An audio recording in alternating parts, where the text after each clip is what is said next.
Bad Boys for Life is the fourth... Wait, no, that was the third movie. Excuse me. Bad Boys Ride or Die is the fourth installment in this Bad Boys franchise, once again starring Martin Lawrence and Will Smith. In this movie, the bad boys, Mike and Marcus, they're called back into duty when their former captain gets accused of some serious criminal shit. So now they gotta figure out who's really pulling the strings on this, who's set up their captain for this sort of framery, and ultimately pulling in whoever they can to help them out along the way. Yeah, it's a pretty simple premise that should be fairly simple in execution, the way it sounds. This was not a movie that I really had a lot of intent on going to see, because I'm gonna be perfectly honest with you guys, I'm not the biggest fan of this franchise. Nothing against it, it's just frankly something I've never really gotten into. I can tell you right now, prior to this, I have never seen a single Bad Boys movie, which is surprising because you would think that's the type of movie franchise that I specifically would get into.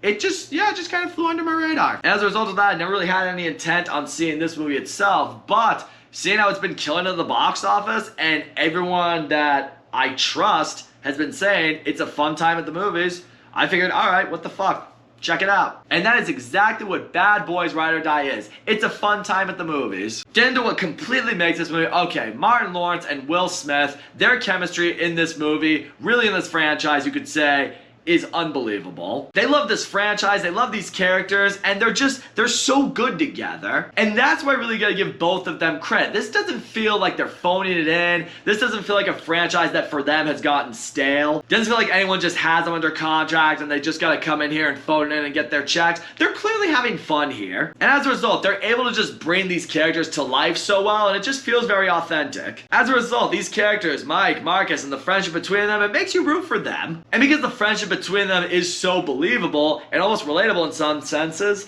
it makes for some pretty funny moments. And the banter they have with one another, the way one kind of feels like the more responsible one, but the other one's kind of more, hard-headed, brings out a perfect counterbalance between them, and it kind of makes it think like, you look at a pair of friends, and one's typically more, hardcore, the other one's just more, carefree and just goes with things. Leads to some funny moments between the two of them, leads to stuff that makes you go, that's funny, that's relatable, minus the car chase scenes and the shootings, but I've at least had conversations like that with my friends. It's the kind of chemistry that could never be phoned in, and I appreciate seeing that with them. Also, yeah, how's the action in this movie? The action in this movie's fun. As I mentioned, we got some high-speed chase scenes, some great shootout fights. There are a couple moments. There's one moment in a house in particular. Someone's just gotta protect the family from some serious shit that's going down. That was actually really entertaining. I like the movie's rated R as well, so everything's a lot more bloody and violent, and, nothing really extreme, but enough to be rated R. That just makes sense. I feel like if you're gonna have an action movie like that, you might as well just go for it all in that sense. At least enough to make it feel a little more realistic. Now, I'll say this much right now. Is the movie absolutely groundbreaking? Does it feel like it's something fresh or new or something that's gonna blow you away? No, it definitely doesn't. I mean, the bad guys in this movie are pretty fucking generic. I mean, from the get-go that what they're pursuing is in the right. They're not chasing some, fantasy, no, we know for a fact that our guy didn't do it. For a fact, they're pursuing the right cause. Some supporting characters that you might care about, others that you're supposed to care about, maybe you don't as much. And yeah, are there moments in this movie where you definitely have to just ignore logic completely? Yeah, there is. There's one scene in particular, someone has to deal with something and something happens, and I'm just like, you should not be in one piece right now. But ultimately, was I able to let it go and just enjoy the movie? Yeah, and frankly, I think audiences have been able to do that too. Because ultimately, it's like this. I think the reason Bad Boys Ride or Die is crushing into the box office right now, even though it's not getting overwhelmingly positive reviews or anything like that, this is just what the general audience wants. And people aren't flocking this because they're hearing it's the best action movie since Mission Impossible or John Wick or anything like that.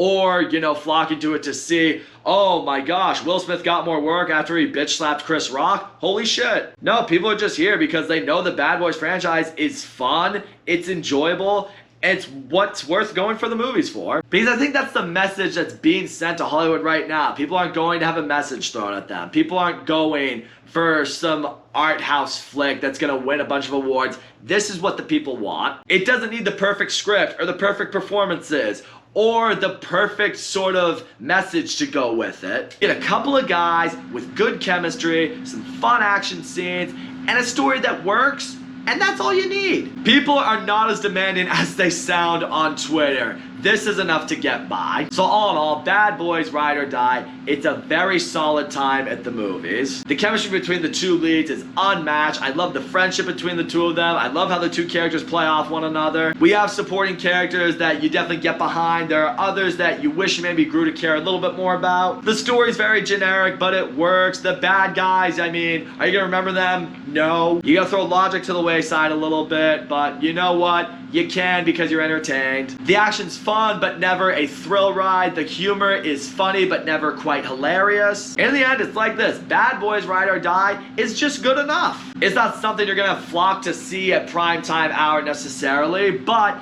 it's something that you could be hanging out with your friends, your girlfriend, whoever, and you could be looking for something to do, and you see it's playing in theaters, and you're like, you know what?